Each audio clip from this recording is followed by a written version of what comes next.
Okay, welcome to week 26 of my self-important Magic the Gathering show, where we're probably going to do something unprecedented. Unless I go like week 1 slow, we might have to do two different color combinations this week because Yidris, Maelstrom Wielder, is literally the only legendary creature of this color combination. So if we were to make a second deck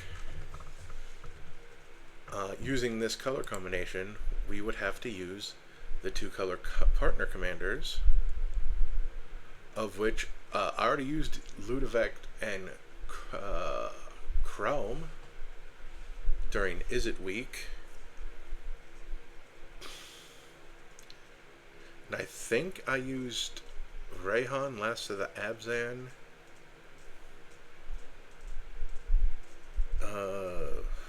During a week, let me check. I have a list of what partner commanders I have and have not used. Yep, I used him on some week. I don't remember what. But I think it was a week that involved something, obviously. I don't remember who he got teamed up with. But I remember Shadiki got used on the week for Abzan, which is funny if Renn didn't get used on Abzan week.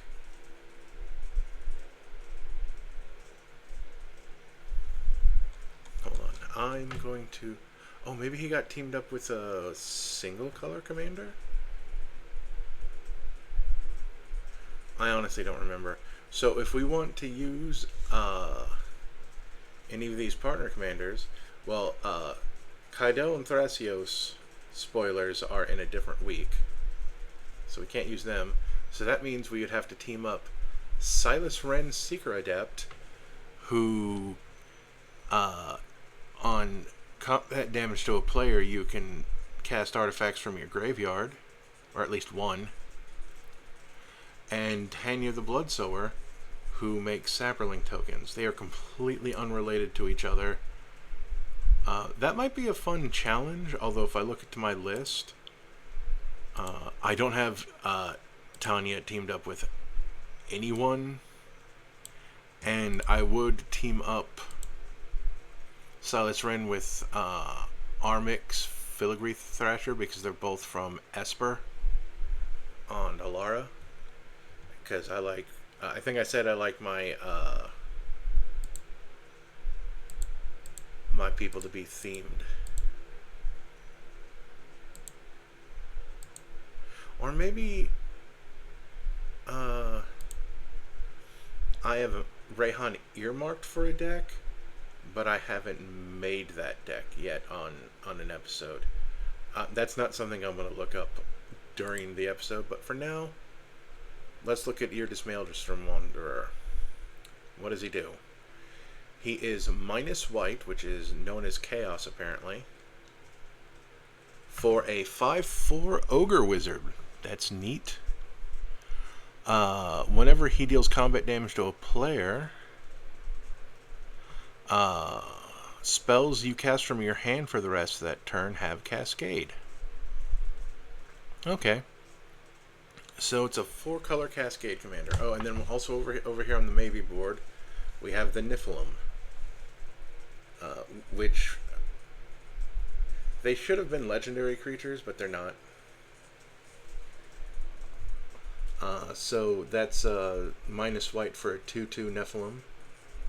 Whenever it deals combat damage to a player, you draw that many cards. So that's neat, a little expensive. And then you can discard a card, and he gets +1/+1 until end of turn, which could be useful. Like if you think you're gonna discard to hand size anyway, you could always just give him a boost. I guess. I really don't want to think about that having a gender. No offense to non-binary people either. You know what?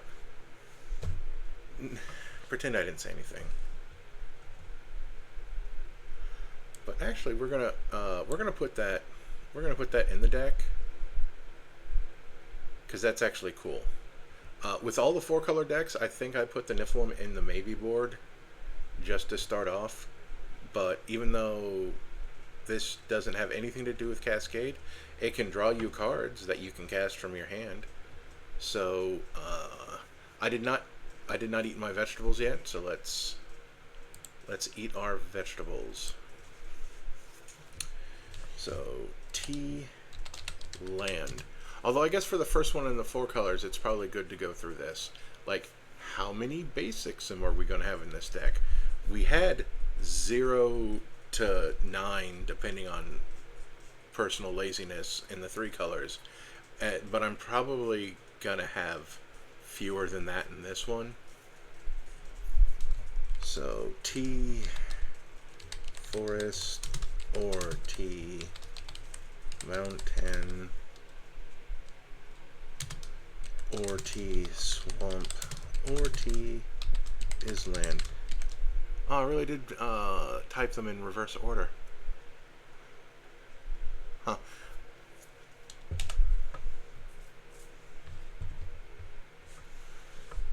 So,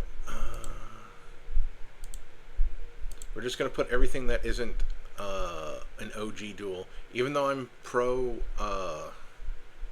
proxy, I like calling these ones as the old G duels, just to, if your playgroup is cool. So we're going to grab all of these and see where we are after that. We might put in 3 basics just to see. We're going to put in all of these, but if we put in basics, even just 3, they're going to be snow basics, because we're probably still going to run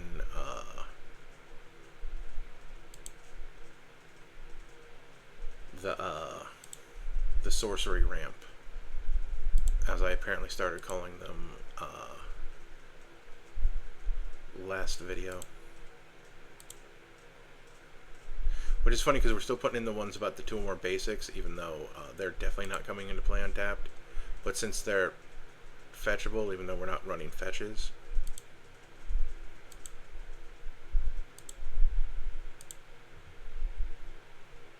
But we'll be casting spells that can grab specific types.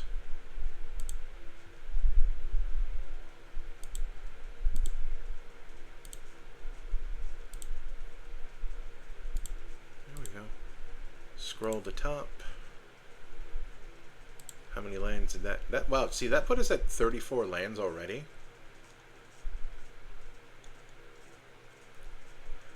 So I'm gonna command tower because I can. Actually, wait, 34, 35, 36, 37. Yeah, let's just put in 3 snow basics.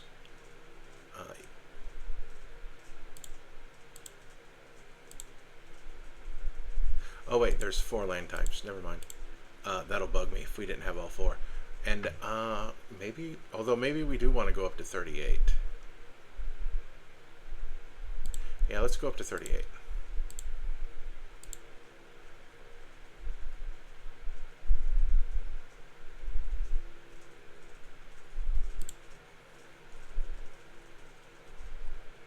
Actually do the command zone's current recommended number of lands. We're still not going to put in rampant growth because that is too few basics, but I do like our land situation. But let's put in our ramp section. So Farsi.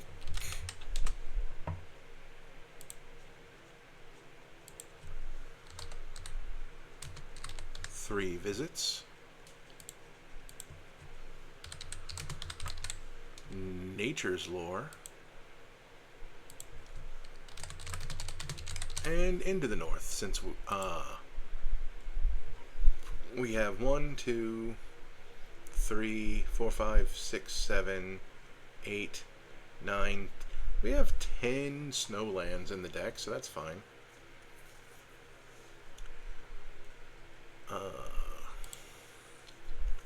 And it pays for commander tax once. We're going to go Soul Ring. Sorry, stuff in the throat. Arc Sig.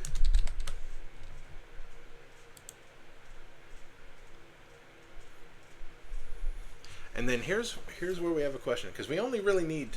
I want to go back to the guide. It is down here. Click on that. You know, 10 recommended pieces of ramp, even though we've gone over that by a lot, depending on deck. Although for 4 colors, maybe we do want more ramp, or at least more color fixing. So, scroll to top.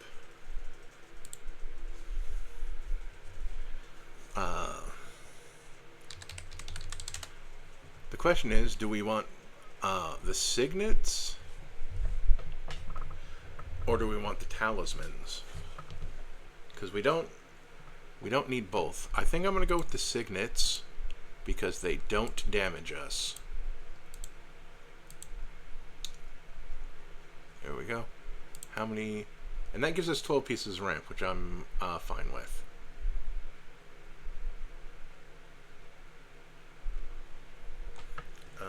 Now we get to our very interesting removal section. And by very interesting, I don't really mean very interesting actually now that I'm looking at it, because it's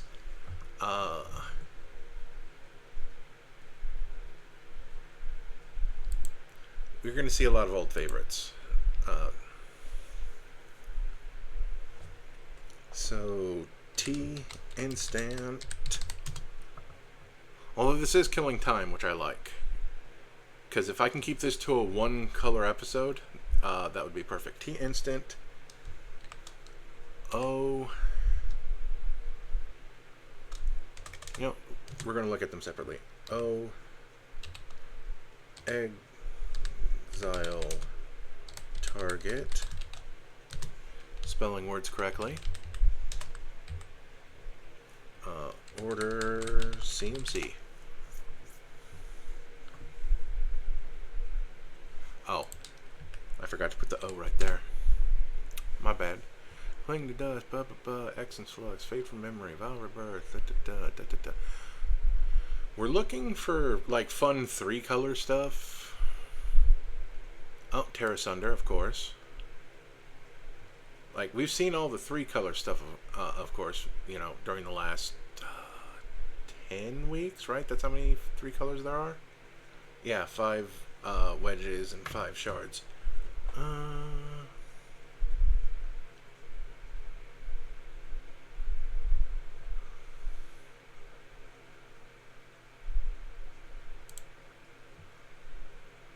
Baleful Mastery.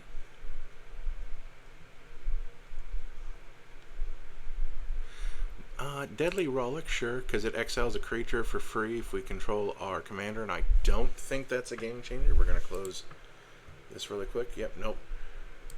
Some of the other ones did get... If we were in the game of Theft, Hurl Through Hell is really good. But we don't play that game. Vraska's Contempt, Eat to Extinction, and Feed the Serpent are tempting, but I think we can do better.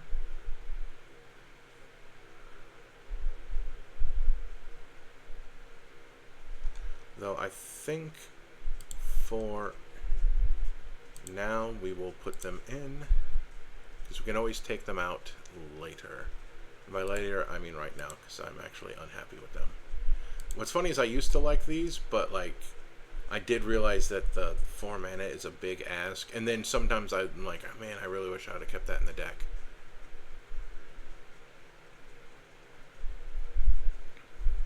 Seven mana for Scour from Existence. Oh, I'm thirsty. Give me a moment. Oh boy, I put this lid on pretty tight. Here we go.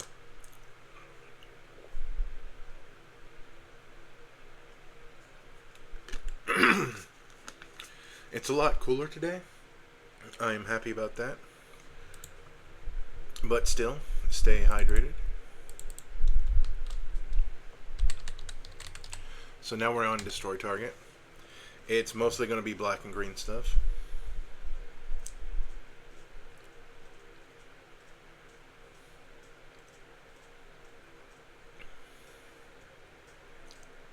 Although, man, you know what? Let's Pongify and Rapid Hybridization because I don't hate them.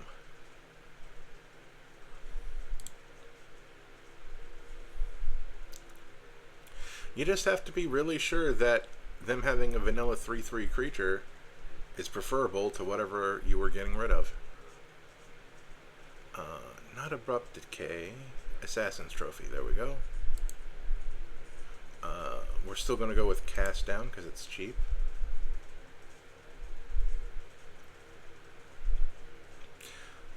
Destructive Revelry is interesting. Artifact or enchantment deals do damage, but I don't think we need to do that. Go for the throat. Heartless Act. I think I said it before, but when this set came out, this card was actually bad because so many things had counters on it. Infernal Grasp.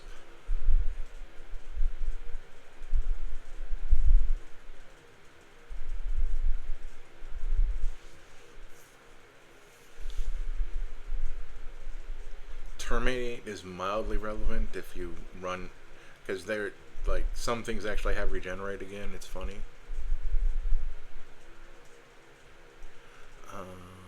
Wild Magic Surge because it hits any permanent even if they get another thing. Beast Within.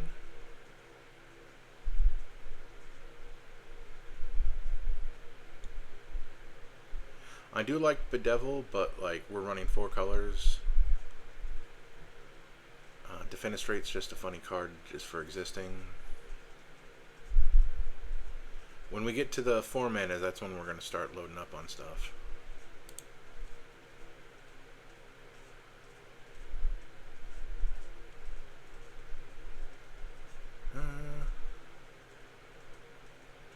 We're getting there. Unlicensed Disintegration is cool. Withering Torment.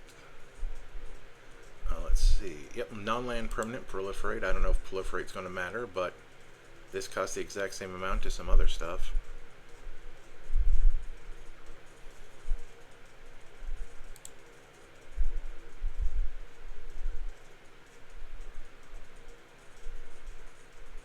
Drag to the Roots. If this had... Well, you know what? Asking for 2 black pips on the field isn't that big of an ask, even in a 4-color deck, I don't think. But we'll probably still skip that. Though that's definitely something we'll want to come back to. So 12 targeted disruption. I'm always way better at removal than these other sections.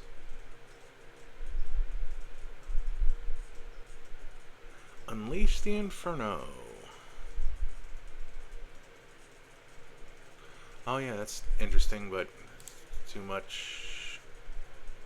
Okay, so scroll to the top. So that's 3 more pieces of removal than we actually need. Sorry, I made a fart noise with my mouth because I was thinking. What would I get rid of? Probably Pongify and Rapid Hybridization. Click this. Card info. When you cast the spell, exile cards from top of your library until you exile a non-land card that costs less. Well, the reason why I like Pongify and Rapid Hybridization, because maybe you'll cascade into them off of a 2-mana spell.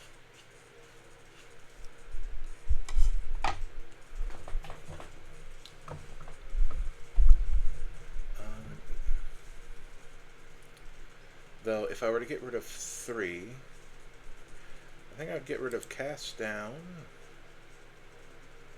Rapid Hybridization, and Pongify, because we can always come back for them. Now for our Mass Disruption, our 6 pieces. So that's going to be Delayed Blast Fireball,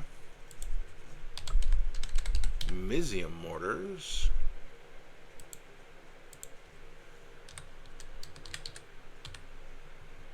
Vandal Blast, Shattering Spree. Well, those are two things that are terrible to cascade into, but I think I'm going to read that again. Oh, that's a May. So you can just not cast it and it'll just go back on the bottom of your deck, which is annoying, but hey, that's the breaks. Or you just cast it and get rid of one thing and be like, oh well, that stank. Pest Infestation. And one more piece of Mass Disruption. Let's go into here. Let's go into EDH Rec. And Mass Disruption is usually a sorcery. Cultivate, Ancestral Vision. Oh, yeah. I can understand why they'd want this, because you can cascade into it off of a 1 casting cost spell. You know what? While we're here,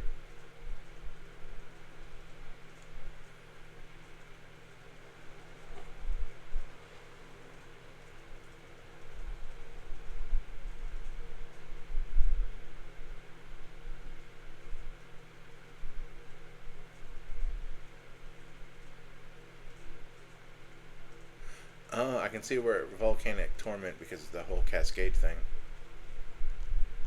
We're going to look at cards with Cascade.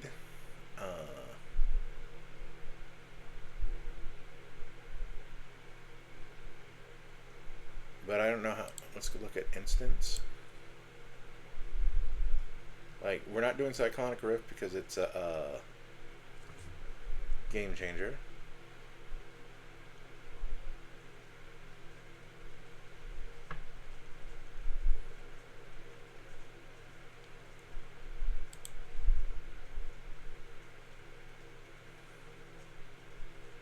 There's gotta be something. We'll ruminate on it. Something will come up. Let's see. Oh, our protection, because we definitely want to protect Yidris. So Mithril Coat, Swiftfoot Boots.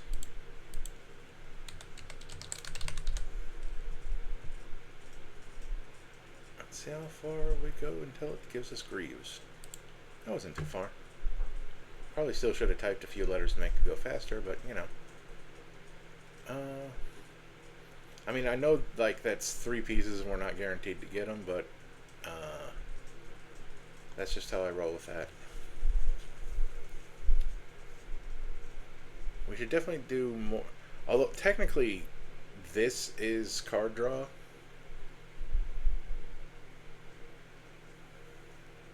And I like how our ramp is color fixing ramp, sort of. Except for this, but that's fine. Oh, that's from Edge of Eternities, which comes out soon. I'm recording this a lot early because I felt like it, for the record.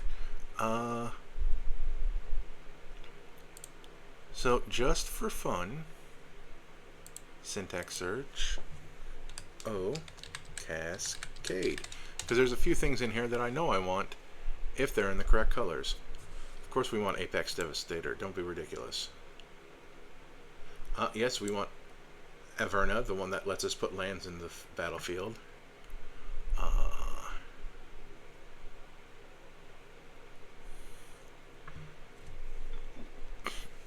Abaddon the Despoiler from 40k. And Astartes Warrior. During your turn, spells you cast from your hand with mana value X or less have cascade, where X is the total amount of life your opponents have lost this turn. Huh. So basically, that's a main phase 2 thing. That is interesting. I'm probably not going to do anything with it right now. This is definitely we would put it in the deck after seeing how the deck worked in a real game. Let's see, bigger on the inside. I recall this.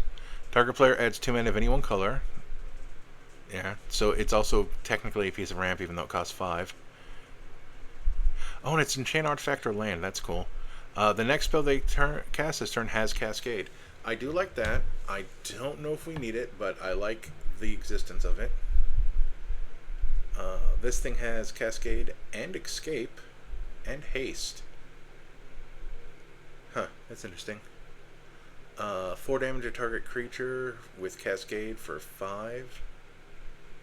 Okay, then we have the Bloodbraid Elf with haste and cascade. Oh, Bloodbraid Challenger, Bloodbraid Elf, and Bloodbraid Marauder. That can't block, but has Delirium, and this spell has cascade if you have Delirium, so that's honestly kind of garbage. Like, we're not... not necessarily going to like put a whole bunch of stuff that has native cascade in it. This is just extra. Returns target permanent to its owner's hand with cascade. Target creature can't block with cascade. The next non-creature spell you cast this turn has cascade, but it costs basically adds attacks of 3 mana to that spell. This thing cascades twice. Call forth the Tempest from Lord of the Rings Commander, and it costs 8 with 3 red pips. That's kind of an ask.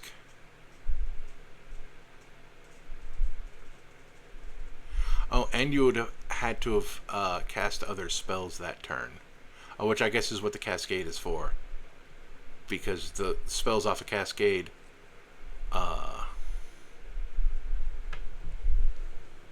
enter first. Or resolve first. A 6/3 with haste and cascade. Spells with you cast with converted mana cost 6 or greater have cascade. That's definitely we would have to see how the rest of the deck turns out, kind of thing. I'm going to put it into the deck because I know I'm not going to remember to check for it later. A 33 flying with cascade. Counter target spell with cascade. Gives our commander cascade. This thing has cascade and can return itself to your hand. I think, yep, that's for 3, but it costs 6, so I don't think so. Ingenuity Engine.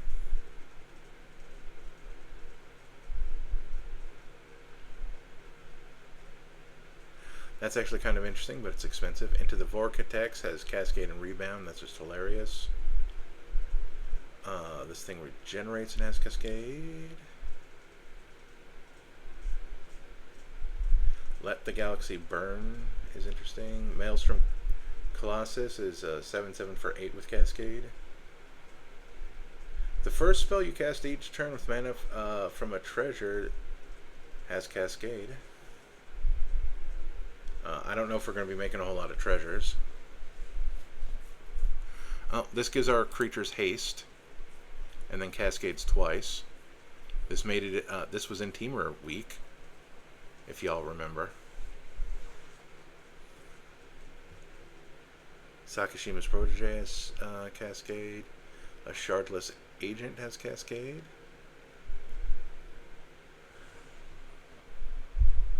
This Sloppity Bile Piper can give cascade. This has cascade. Yeah, I don't see us doing a whole lot of native cascade. Throes of Chaos is hilarious. Cascade and Retrace. That we need a Time Lord for the TARDIS. Violent Outburst has cascade.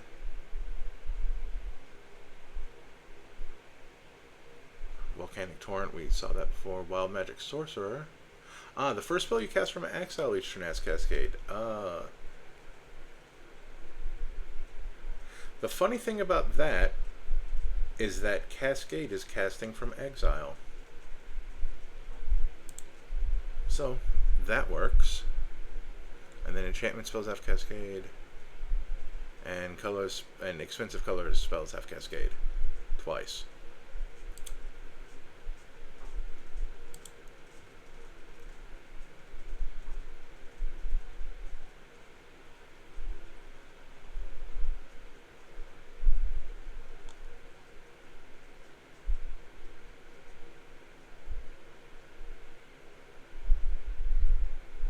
I see that got put into ramp, which is fair.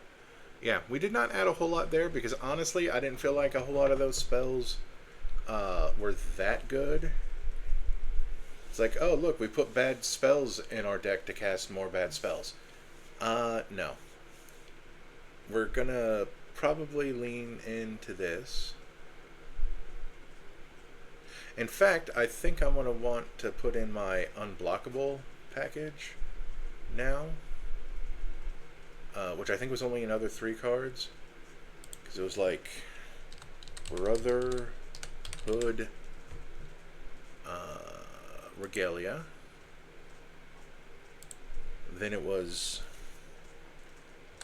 the Whisper Silk Cloak, and we're just gonna do that, and then it was the Prowler's Helm.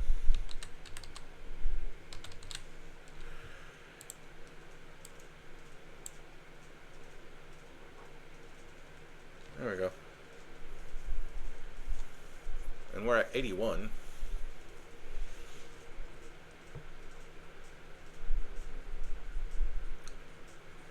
We're probably going to want to draw more cards.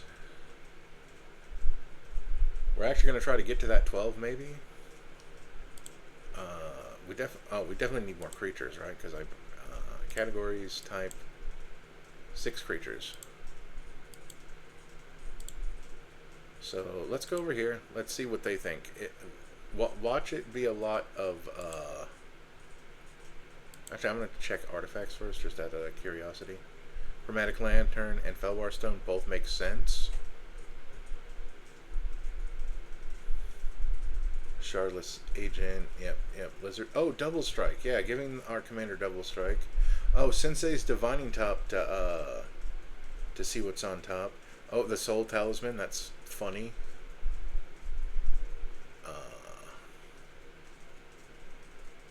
But I don't think we're going to put that in here.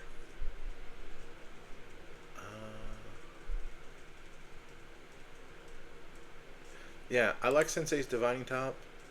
I also like Scroll Rack, because like if we have a bunch of stuff we want to cascade into in our hands. Yeah, but let's give our stuff Double Strike, because that's also a good idea. But let's go to creatures. Well, let's go to enchantments. Passionate. Whenever you cast a spell from exile. Okay, yeah. Passionate Archaeologist.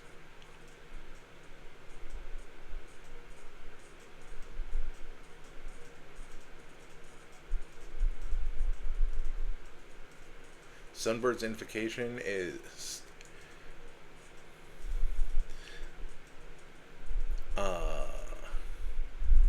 very specifically not Cascade because it says reveal, not exile. Team Ascendancy, creatures control have haste. Okay, no. But Passionate Archaeologist reminded me of a bunch of stuff that is probably going to go into this deck. And we'll probably see it in here. Prosper Tomebound, whenever you play a card from exile, you create a treasure token. I like that. Birds of Paradise, I can understand that. This thing, this ugly thing, whenever you cast a spell from exile, copy it. This is the kind of thing that I was talking about. Anywhere other than your hand. That's the kind of thing that we're going to look for. Our commander's a wizard, isn't it?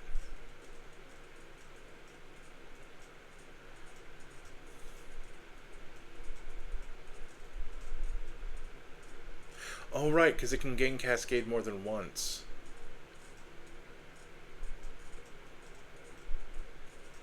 Does that... I'm going to look that up. Yidris.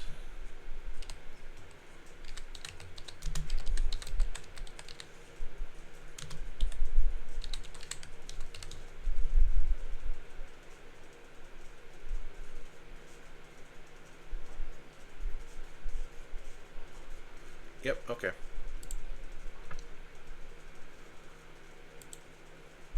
Yep, Harmonic Prodigy.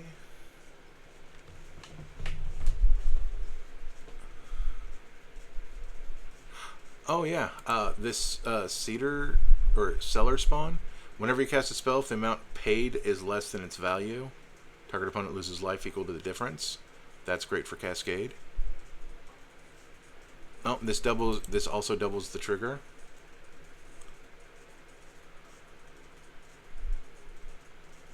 It would be funny if most of the deck was just anywhere other than your hand. If most of the deck was just stuff that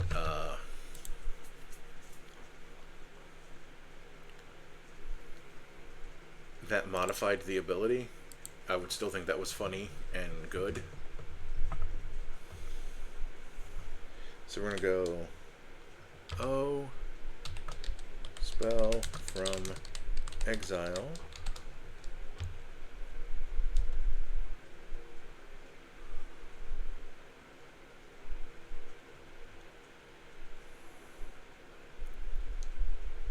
So whenever you cast a spell from exile or a land enters the battlefield under your control of exile, you get a wolf. Sure, why not?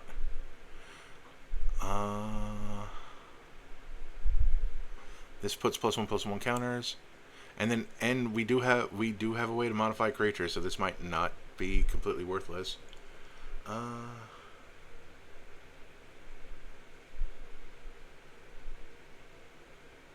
What's the other side? At the beginning of your upkeep, exile the top card of each opponent. Oh no, that steals stuff, unfortunately.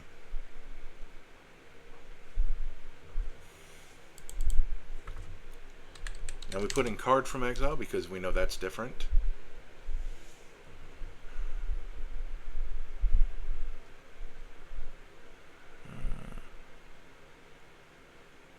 That steals stuff.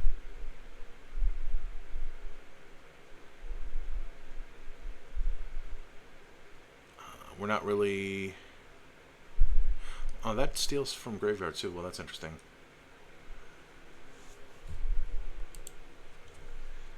You play. That should be... Nope. Oh, I forgot A. Forgot the word A. Oh, and that's only Prosper anyway. Okay, so I'm glad I thought about that. Anywhere other than...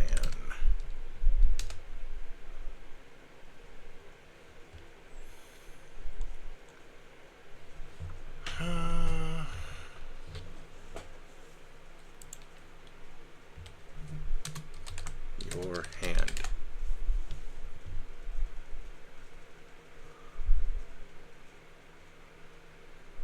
Fortune Teller's Talent's a good card, but it doesn't really matter here. Whenever you cast a spell from anywhere other than your hand, you get a food token. Sure, why not? I think there is something around here that wanted us to sacrifice an artifacts anyway. Cast spell anywhere other than your hand, don't care.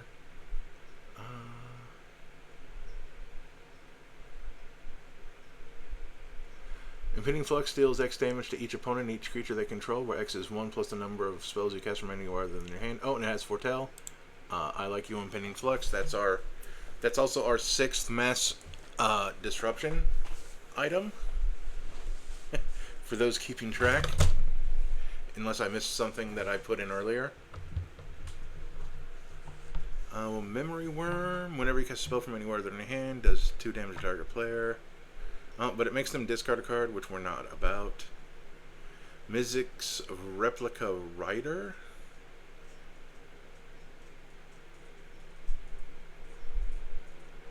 Oh, that's a Jumpstart 2022 card. That explains why I don't know it. Whenever you cast a spell from anywhere other than your hand, you may pay 1 and either blue or red. If you do, copy that spell, and you may choose new targets from the copy. If the copy is a permanent spell, it gains haste and sacrifice. Well, that's still cool. That's still neat. Whenever you cast from anywhere other than your hand, investigate. Sure, why not? Otterball Antics. No. Sisterhood of Karn just gets bigger. I don't care. See the truth. Spell you cast in with the cost 1 less to cast. That doesn't really matter for us. 2 less to cast doesn't really matter for us. Poxwalkers. Whenever you cast a spell from anywhere other than your hand. Oh, this can just come back. I don't care about that. Draw a card for each spell you've cast this turn from anywhere other than your hand. Oh, but it has Foretell, so sure. Surge of Brilliance. Whenever a land enters the battlefield under your control from anywhere other than your hand, or you cast a spell from anywhere other than your hand, you get a spawn. Sure, why not? Only costs 3. 13th Doctor. Whenever you cast a spell from anywhere other than your hand, put a +1/+1 counter on a creature. Sure. You can show up here. 12th Doctor.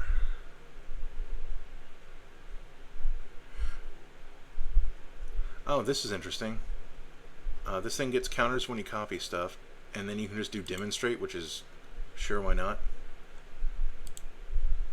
That all was fun.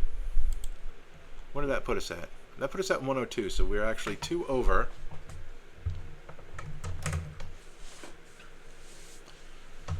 I'm going to do something controversial. I'm going to get rid of Ancestral Vision. I think I'm going to get rid of Surge of Brilliance as well. I know that's getting rid of draw. Oh, I never did put in Scroll Rack. Is there anything I want to take out for Scroll Rack?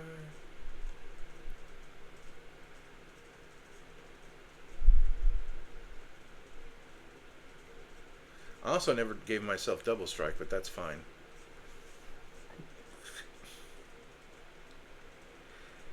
I could take out Soul Ring.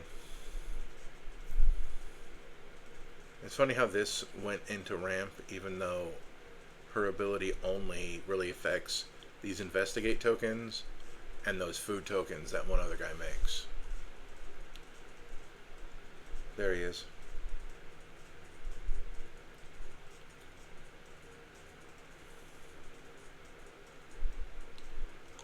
What's funny is I don't have that many big spells, but I still... okay, so I still want Scroll Rack, so we're gonna Scroll Rack. So Scroll Rack, if I've never put it in here, you exile a number of cards from your hand face down, and then you specifically not draw that many cards from the top of your library, and then you put the exile cards on the top of your library in whatever order you please.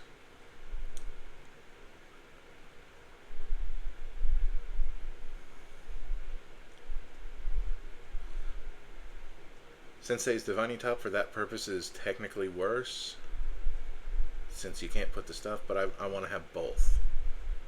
So, what else could we take out? What's funny is that I actually think it's Soul Ring.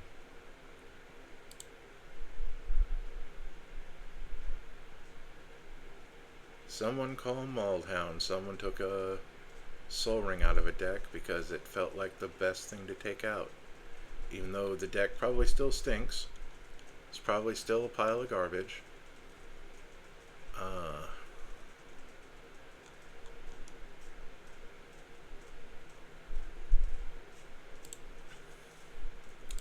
And that still only took 45 minutes. So we are going to... I think I'm going to do something I'm not a fan of, just to put more time in without having to go to another color. So we're just going to call this Cascade with a question mark. And we will unlist this.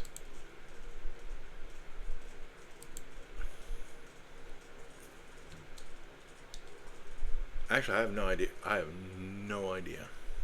I have no idea. Just going to be incredibly honest. And then we close.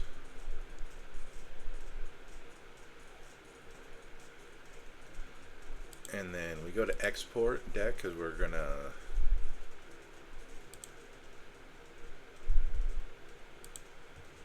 pick just a couple of categories. We want the land section, we want the ramp section, and we want the removal section. Copy. Because we're going to go over here. I'm just going to leave that up for now.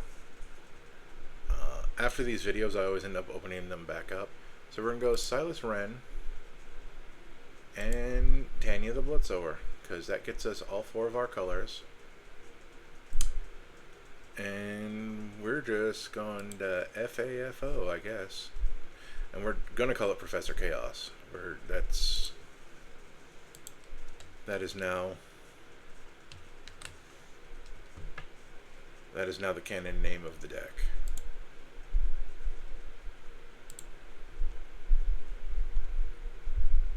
And then you become one of the commanders. And you become the other commander. Oh, whoops. We gotta take you 3 cards out. That puts us back at 11 ramp. And we're gonna put the soul ring back in for now.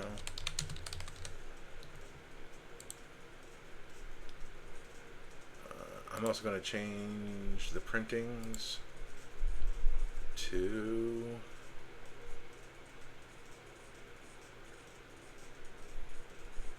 that printing.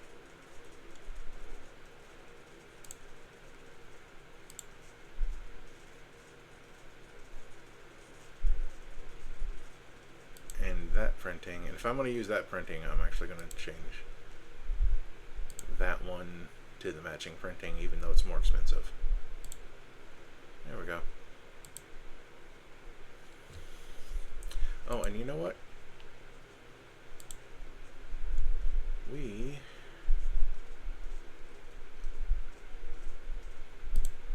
select all. Actually, I don't think I need to do that. Copy card names. Unselect.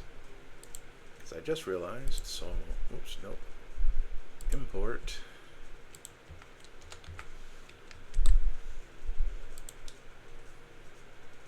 Save changes. That, since our commanders want to hit our opponents, we want this stuff too. She makes sapperlings, which I don't know what I'm... Oh, and Pinning Flux also can come out, which means we are down a mass disruption spell, but that's fine. So we're going to want artifacts. I'm also going to go to my list and erase these 2 from it, which also means that Armix doesn't have a set partner anymore, which is fine. Did I put Preva of the Steel Legion into a deck? I'll probably have to look.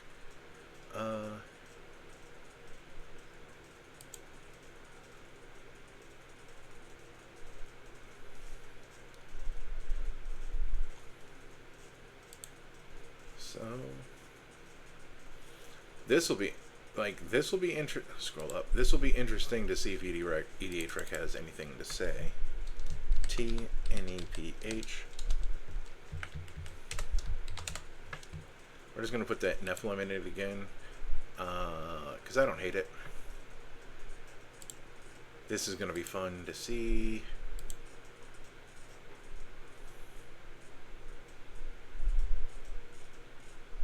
They want the talismans for more ramp. The lizard blades are an artifact creature that give double strike. I like that. So if they go away, you can get it back. Again, I understand this, but I think we can do without Chromatic Lantern and Felwar Stone. What kind of creatures? Yep. Oh, Felix. Yeah, you're right.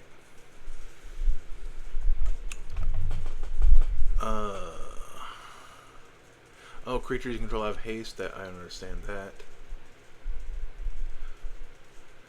Oh, that's a good point. Group by mana value. How many things are actually above? So 0, 1, 2, 3, 4. Did we skip five entirely? I could have sworn we had one thing that had 5.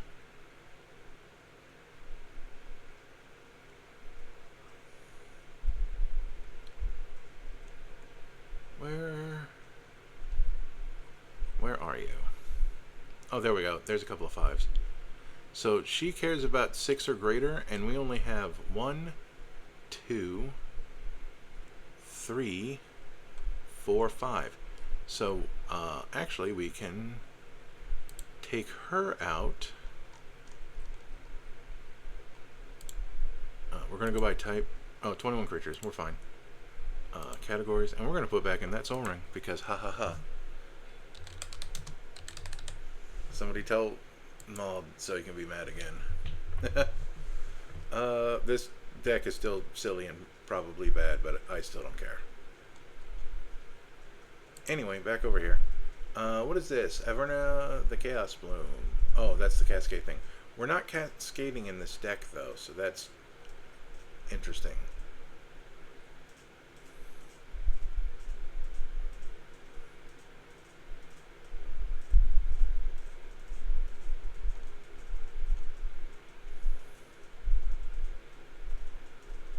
Yeah, it's like they expect me to be playing Secret Commander, but we are not. Enchantments? What do we got? Ristic Stuck, Alright. Oh, can't be blocked. Yeah, I understand that.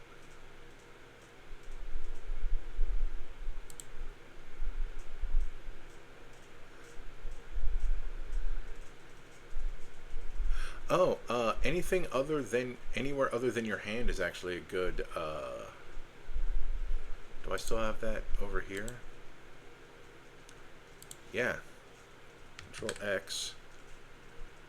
Rather than trying to find them from the other one, we're just going to do that. Since Silas Renn can cast from the graveyard.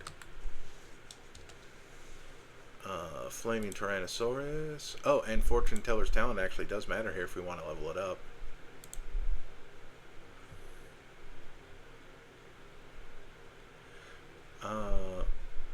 Impending Flux doesn't go in here though, because we're only going to be casting 1, 2, 3 at most. Wait, is he a... No, he is a human with no job, despite the fact that it feels like he does have a job. And she's a druid, so neither of them get Harmonic Prodigy, if I'm not mistaken. Copy, there we go. Shamans and wizards. Yep, not druids. But back in here, we want that. We want that because we can investigate. We want that because then we can copy it. I mean, we only get the artifact copy temporarily, but that's still something. Keeper of Secrets, of course. Where it costs 2 less actually matters. Where it costs 1 less actually matters. Removal bait. Sure, sure, sure. Surge of Brilliance doesn't matter as much.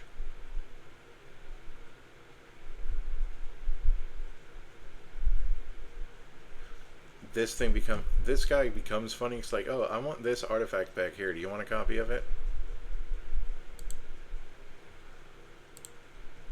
So what does that put us? Oh, that puts us at 91, and we actually don't. We don't actually have a whole lot of artifacts to bring back.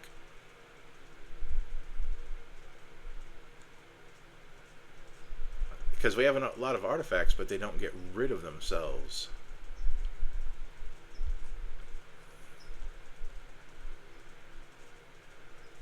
So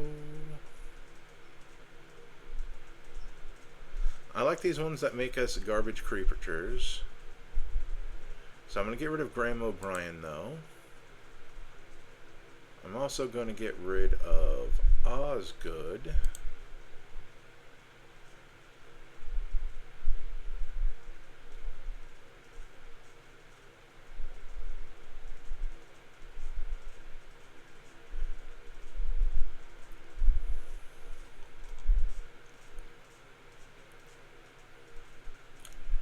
We're going to get rid of this and this.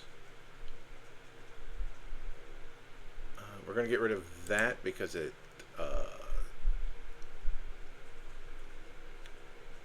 an investment. We're going to get rid of him.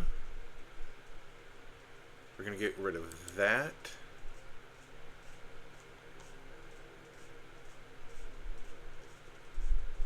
You know what? We're going to get rid of that. And that. Just to make it different. We're going to keep this.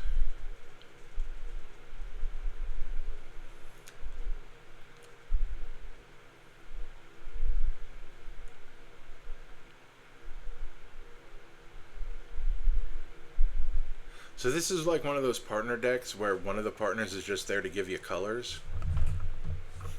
Tanya's just there to give us green and I guess red.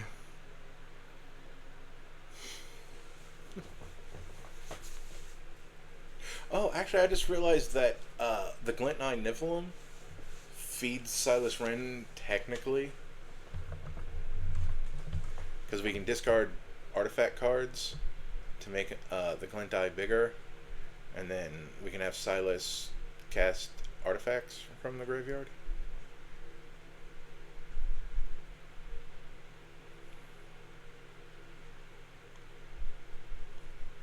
But these last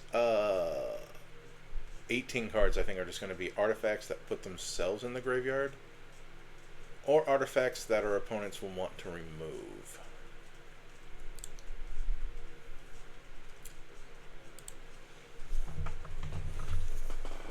So T, artifact, order, CMC. I'm kind of glad I did this. This is also probably going to eat a lot of time. Like, I would have never have thought to do this normally, because, like I said, I like my partner commanders to have lower reasons why they'd be working together. And these two don't. But T artifact, order CMC, O, sacrifice.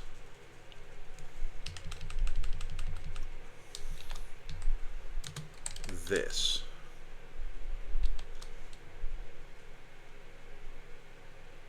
I just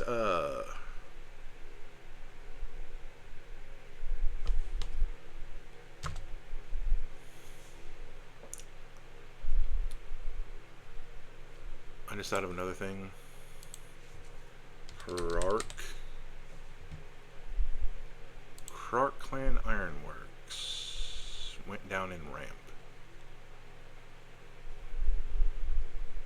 Sacrifice an artifact, add double colorless.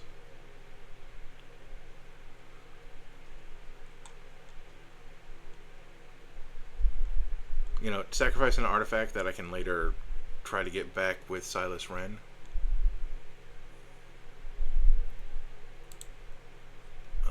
Let's see, so Lion's Eye Diamond is a game changer, I think, and it's also completely unnecessary for this deck. It's also very expensive, not that we care about that. Wait, I'm gonna double check. Is it a game changer? Yes, it is.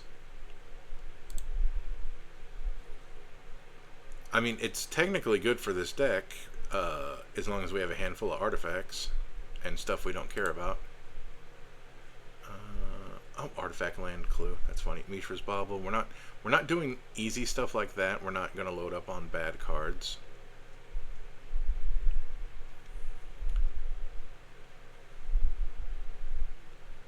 Although Treasure Vault, but it says cast, not play, right? Let's double check our good friend Silas. Yep, cast. So it doesn't get back our lands. Welding Jar. Oh, the spell bombs. Yeah. But again, this is some weak sauce stuff. I'm just kind of looking through it just to look through it. Clue equipment. Yeah.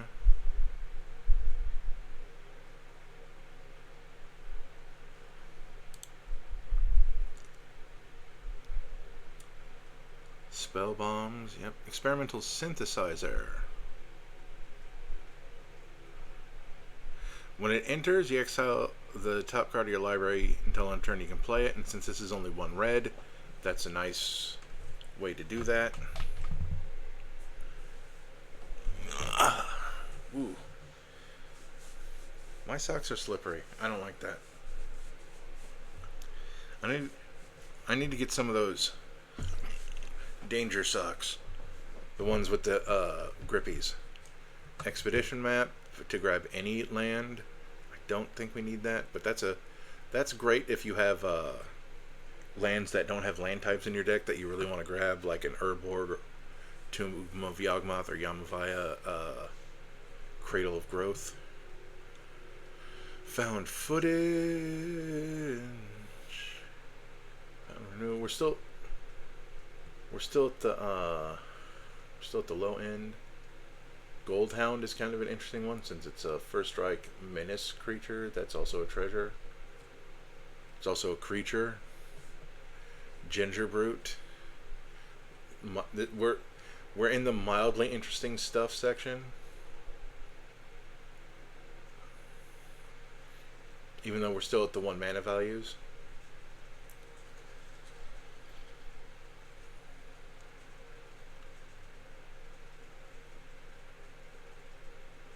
Lightning Core Excavator. Mishra's Research Desk. Yeah, we're killing a lot of time here, I think. Mere Scrappling.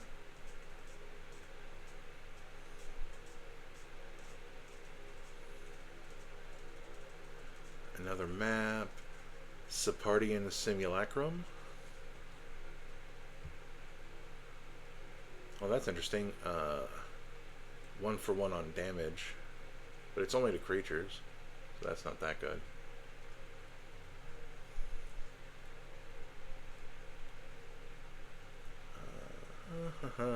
Scroll of Avacyn, but we need to have angels, which I don't think we have any of.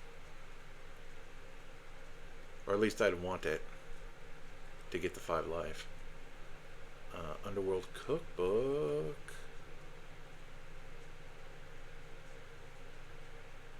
Oh, I like this. Discard a card, create a food, and then you can sacrifice it to return a card from your graveyard to your hand. So I like the cookbook, even if Azmoran Dysna Bada Koldakar isn't in the deck.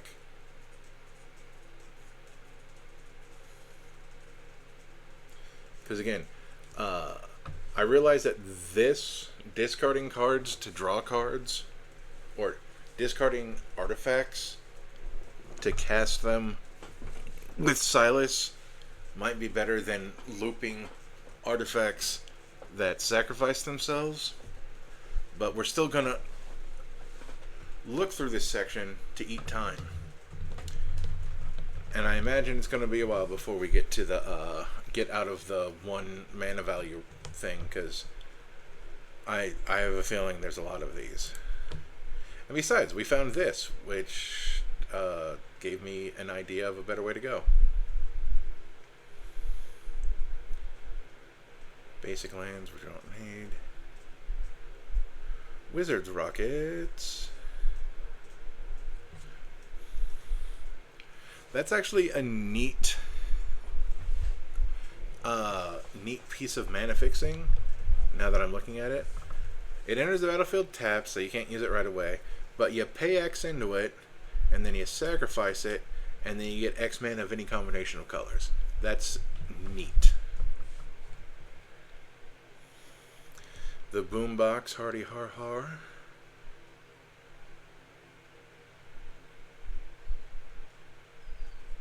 Oh, this thing has a Surveil. And then also we can sacrifice it to return a creature or vehicle from the graveyard to the battlefield as a sorcery. I like that. Although, we only have 6 creatures. I gotta remember that. Although I did keep the ones that made more creatures.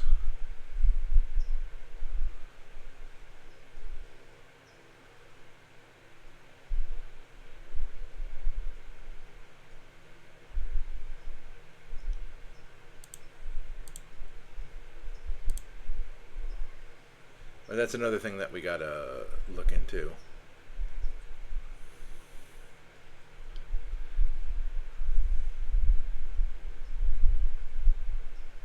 The Diamond Lion, discard your hand, sacrifice it to, it's basically Lion's Eye Diamond, and this is the Diamond Lion.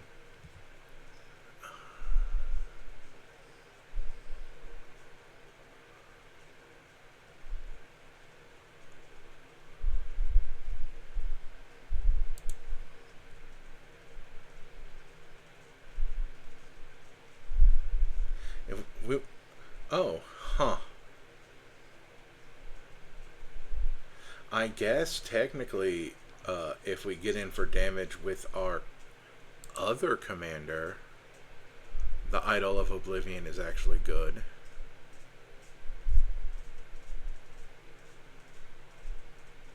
I also forgot that she makes creatures. But we don't really have anything that makes their power bigger, which is interesting. Although I guess Battle Cry.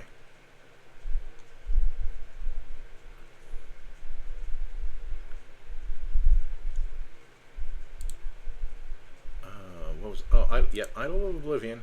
That's Idol of Oblivion parentheses aspirational. And we can always pay 8 to make a 10/10 token, and then get it back since it's only 2 mana.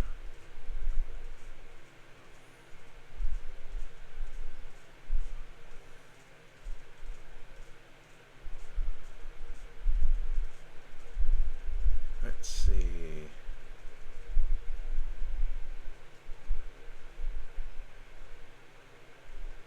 Oh, the Mind Stone, yeah.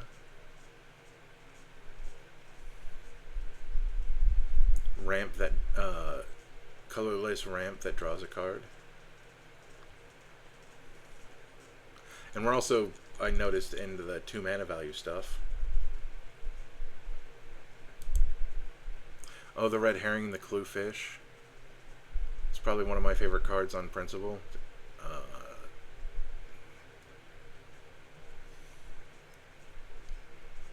And I think herrings turn red when they're smoked. I think that's what it was. I'm not looking it up right now, but I vaguely recall some trivia.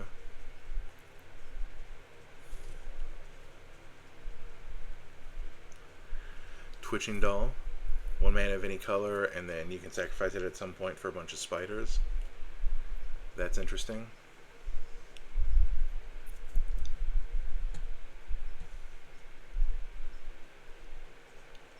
But you can only sacrifice it as a sorcery, so people can get rid of it.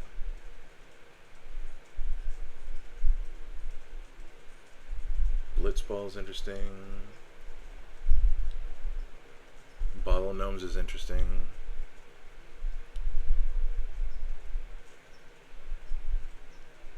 The Lockets and Cluestones are very specifically not interesting.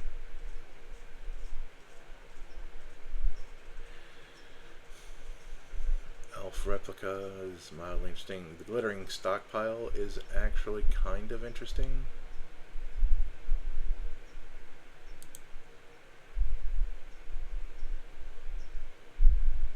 I realize I'm being mildly mean by mentioning cards, but making you have to look to read what they do. So I hope I'm scrolling slow enough that you can, without having to pause if you care that much.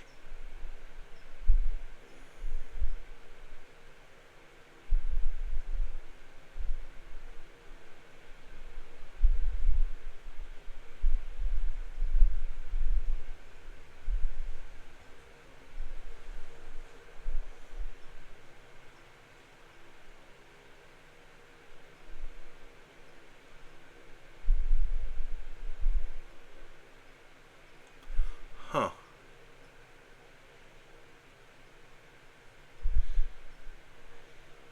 I was looking at the Moriok replica, and it's basically a lot like the Infernal Idol.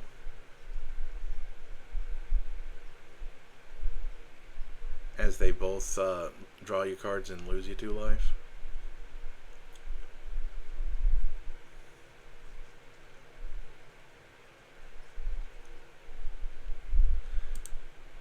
The ones that draw cards would probably be decent in this deck.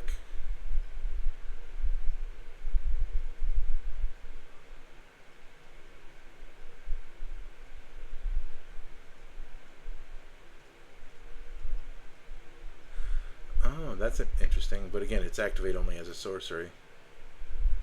It's basically the green version of that twitching doll, only technically not as good because it's more expensive. Though it's not a creature, so that's less removal that can work on it.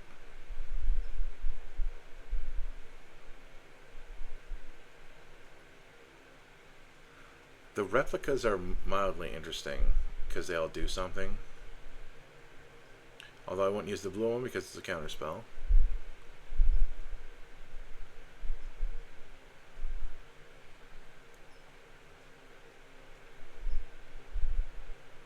The Wine of Blood of Iron, it costs 3, and you can pay 4 to target creature. It gets +X/+O where it's its power. And then you sacrifice this at the end of the turn. If, what's her name had a higher base power, that would be good.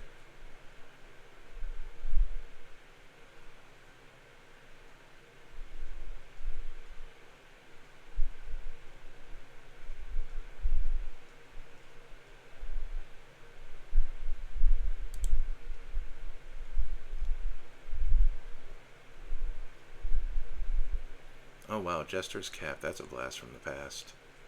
Look at that, 49 cents for a card that used to be like 20 bucks. Because people realized it was bad, if we're being honest.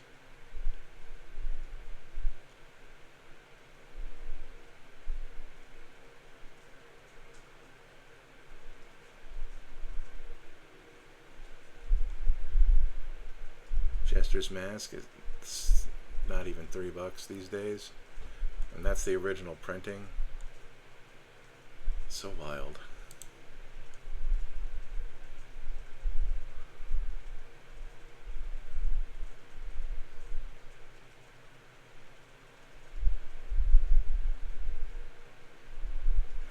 Okay, so we're at the bottom of that.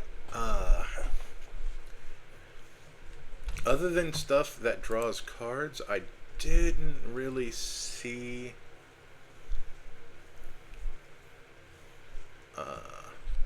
but I did have an idea. I want do I want Meteor Golem?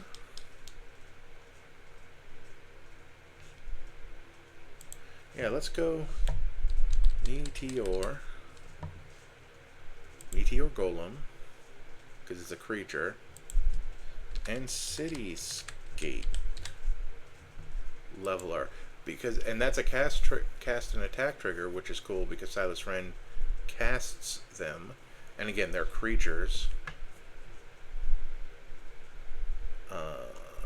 We're at 88. We're at 8 creatures. Oh yeah, we definitely want the next 12 things to be more creatures just to get up to 20.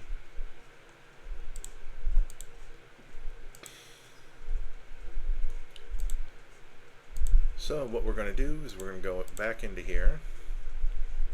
I'm going to leave this up because I'm going to put in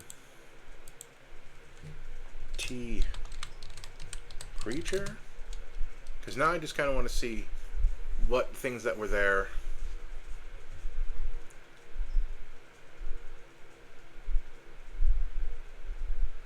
Okay, this, no. Oh, this thing's basically a clue without saying that it's a clue. And it has unearth.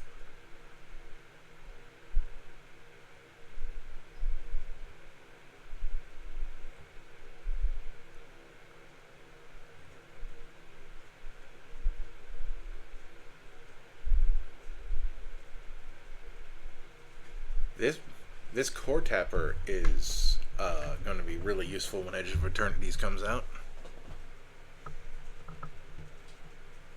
Parcel meal sacrifices itself to draw a card. Draw a card.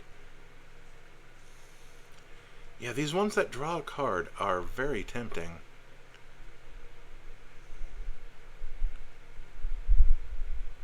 It's like go through the bad cards to get to the good cards.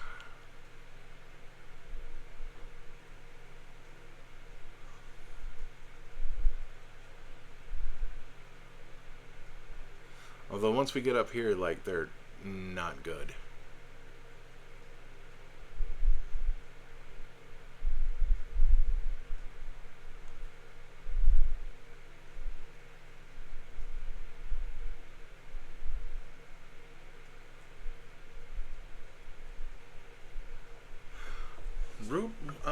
Root wire amalgam makes a creature 3 times as big as itself. I do think that's neat. And I don't care if that's not the best thing I could be putting in the deck. Oh, hey, look, it's an Iron Man. Oh, it gets even the right colors.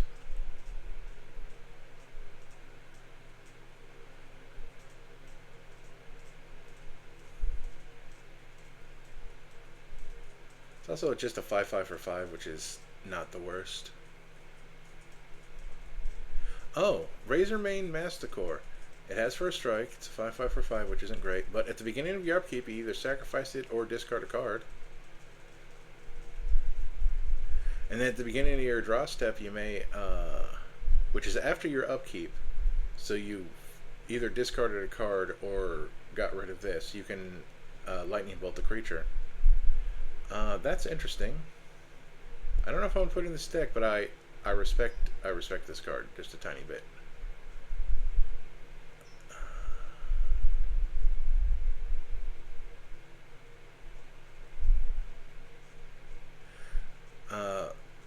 This Masticore is also neat because it can destroy stuff, but I don't think we'll be getting rid of big enough stuff.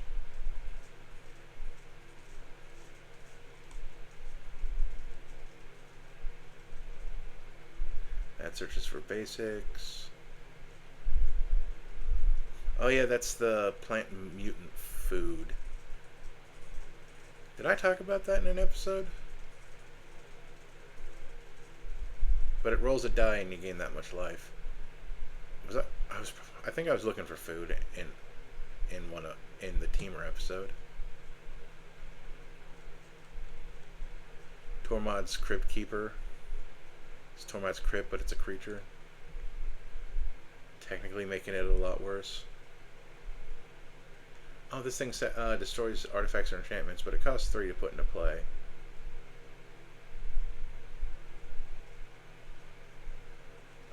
Sacramite Mirror can gain flying or be turned into a card.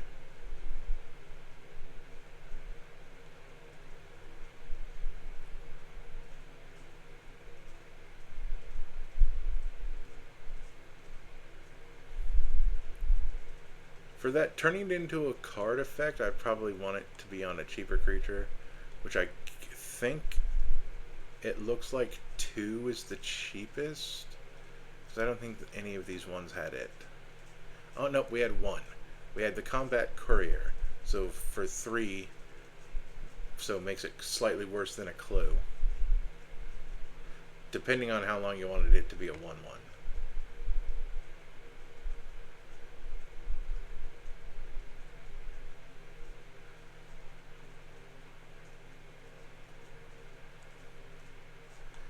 Okay, so now we're just going to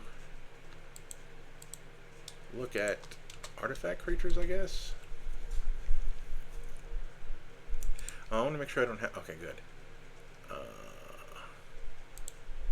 Almost included.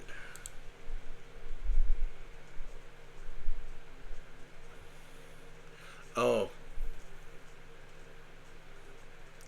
Yeah, I'm glad I don't put Hullbreaker Horror in decks, because I like putting Soul Rings in decks.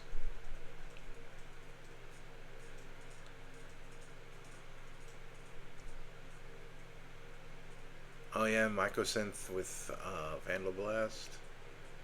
Wait a minute, all cards that aren't on the battlefield, spells, and permanents are colorless player. All permanents are artifact. Okay, no. Okay, so they're only artifacts on the battlefield. I was about to say that would be good.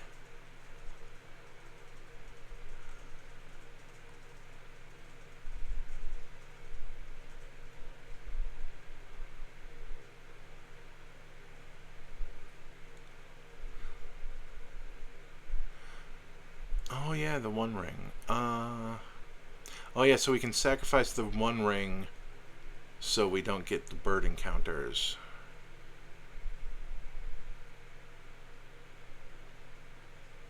We're gonna check to see if the One Ring's a game changer, though. I don't have the... Yep, it is. I don't have the list memorized.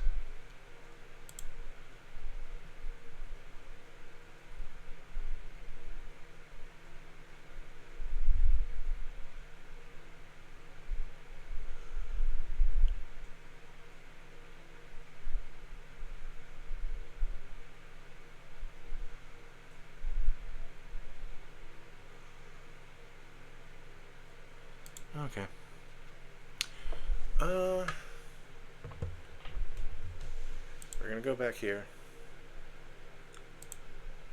We're gonna go to creatures, and it's still... Yeah, it's still doing this. That's funny. Anyway, oh.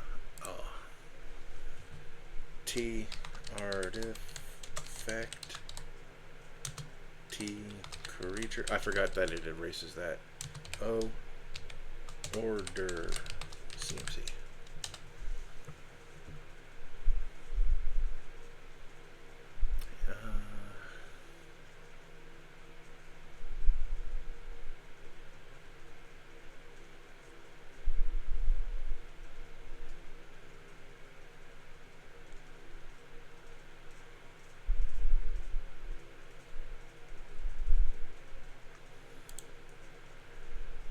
I kind of have an idea of what I want to grab.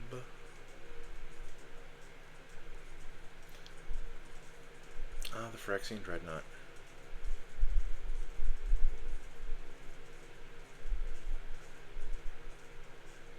That was such a fun card to mention during Tamer Week. Oh, Baleful Strix. This Flying Death Touch 1/1 thing that also draws you a card when it enters the battlefield. It's a great blocker, even if something has trample, because at least you get your revenge and the thing's dead.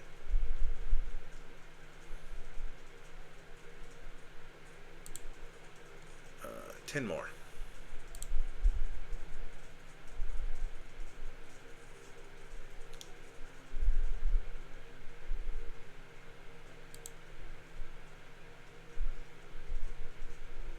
Oh, Enthusiast Mechanaut, just do that.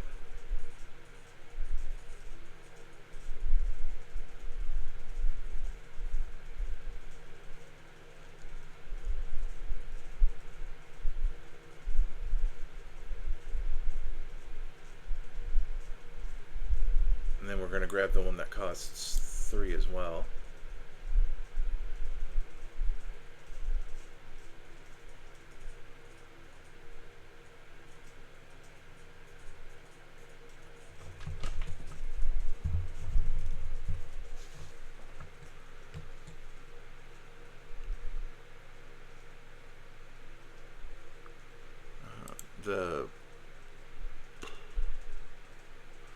I think it's it's not Academy Manufactor, because that's the one that creates more tokens. It's Academy something, though, if I'm not mistaken.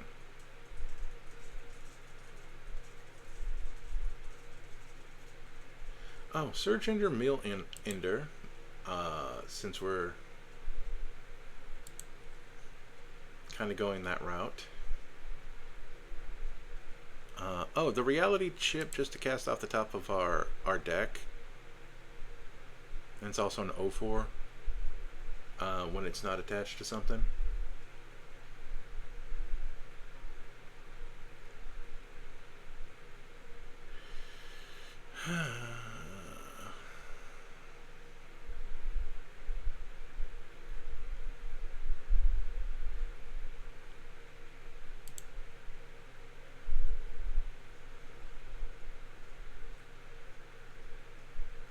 Okay, so it wasn't Academy. Oh, we could put Armix Filigree Thrasher. It didn't make it into the, my back. Ow. Moved wrong. It's not the partner for our Esper minus white deck, aka Dimir. But it can give a target creature defending player controls -X equal end of turn equal the number of artifacts you control plus the ones in your graveyard.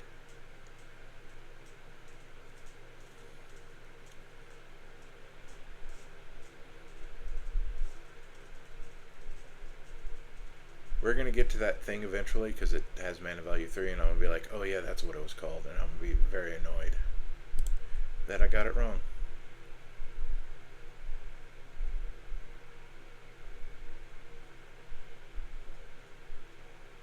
The Daleks.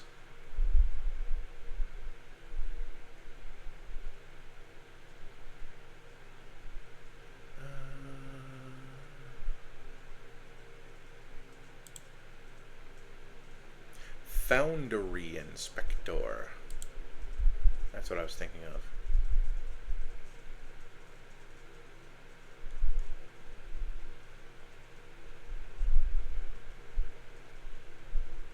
We're not going to do any infinite loops with the junky things.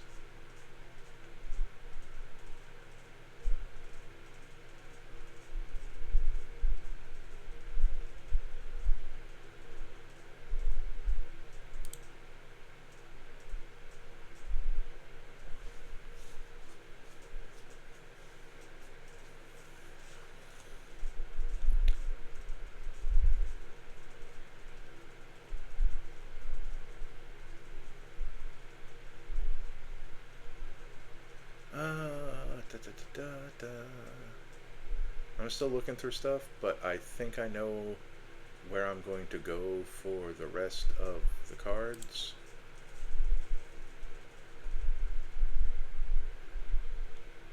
I'm just kind of...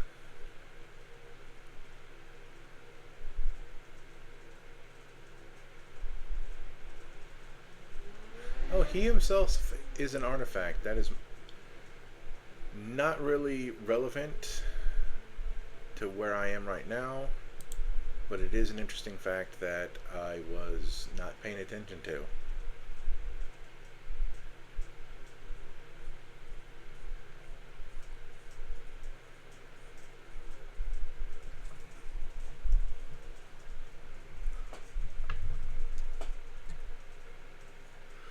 Other blue creatures you control have, whenever this creature becomes tapped, draw a card, discard a card. I don't want my draw discard to be that.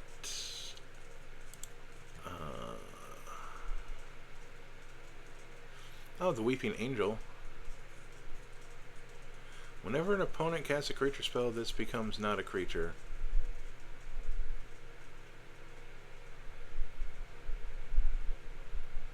You know what? I'm just putting that in there because it amuses me. That is neuron activation funny stuff. Whenever it does damage to a creature, prevent the damage, but it goes into its owner's library. That's honestly funny.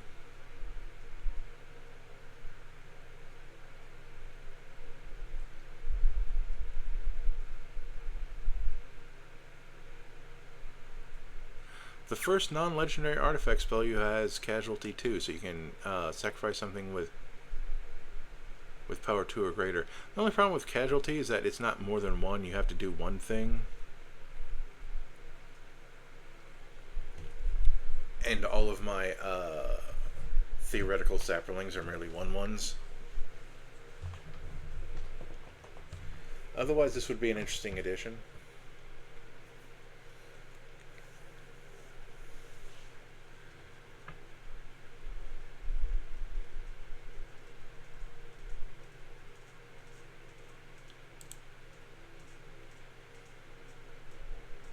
Now we're at the clockwork stuff, which are all absolute garbage.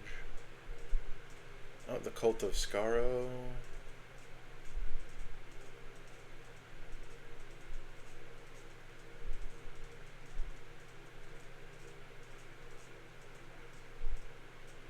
Davros.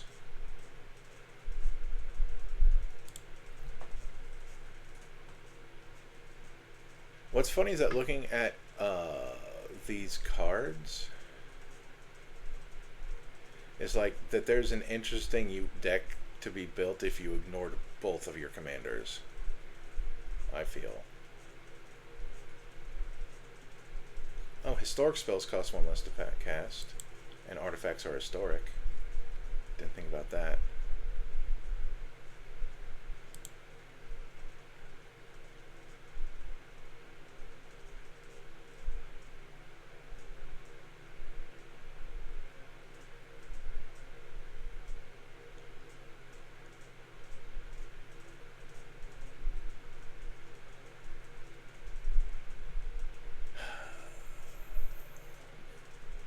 One's an elf, right?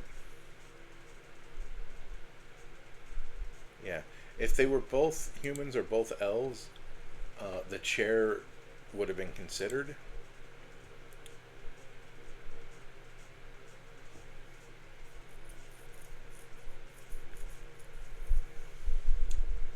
Although, how many artifacts do we really... Oh, that's gross. I just had a gross.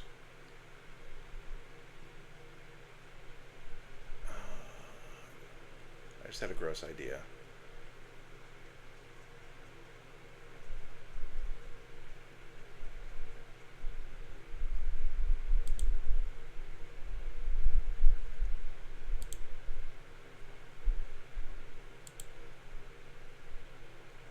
It's not a creature? Oh, well, that's interesting.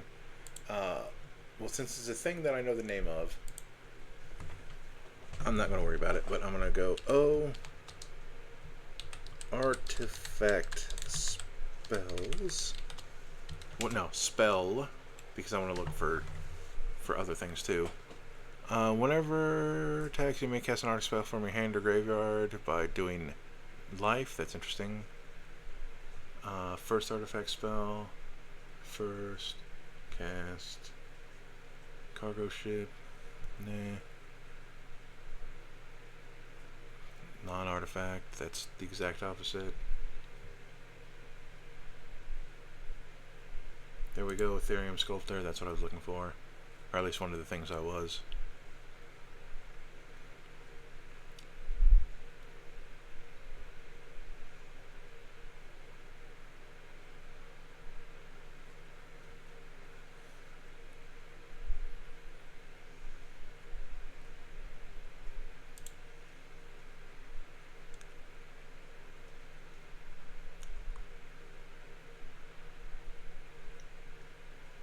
Good old Mitra's Workshop.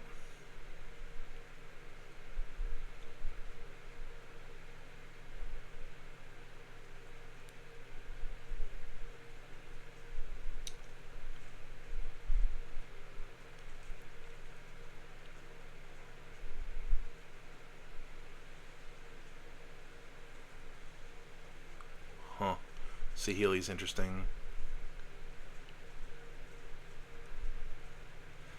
And even though it's not an artifact, that'll be the last one. Right? Nope. Wow. Okay, so we still have room for one thing. Well, we only have 5 pieces to draw. But we do have recursion.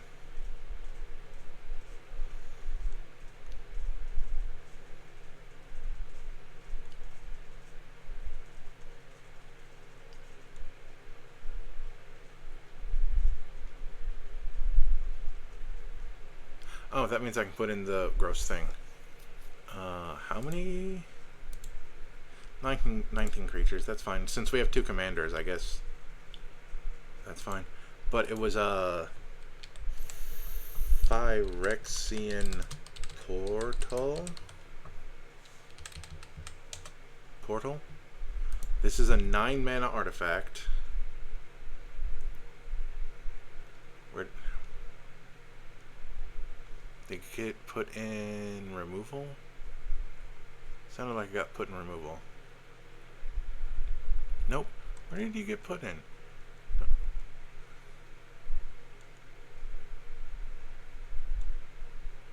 Oh. It's because that's not what I thought it was. MV equals 9 Phyrexian.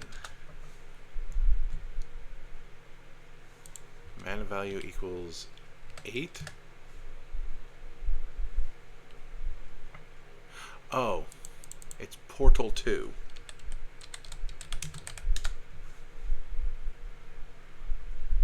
Portal 2 Phyrexia. 9 mana. When it enters, each opponent sacrifices 3 creatures. And then if you have the mana to cast this, you just sacrifice it to Krark, cast something dumb for 2 colorless, or just let it go to waste, doesn't matter. Attack with Silas, hit, cast it again. Boom. That's the meanest, dumbest thing this deck does. And now we're at 100. And this deck is objectively bad, but that's fine. We're still going to call it Professor Chaos, by the way. And, oh, that puts us at almost 140, so that's fine. Next week is minus blue. We'll see how that goes. See you then.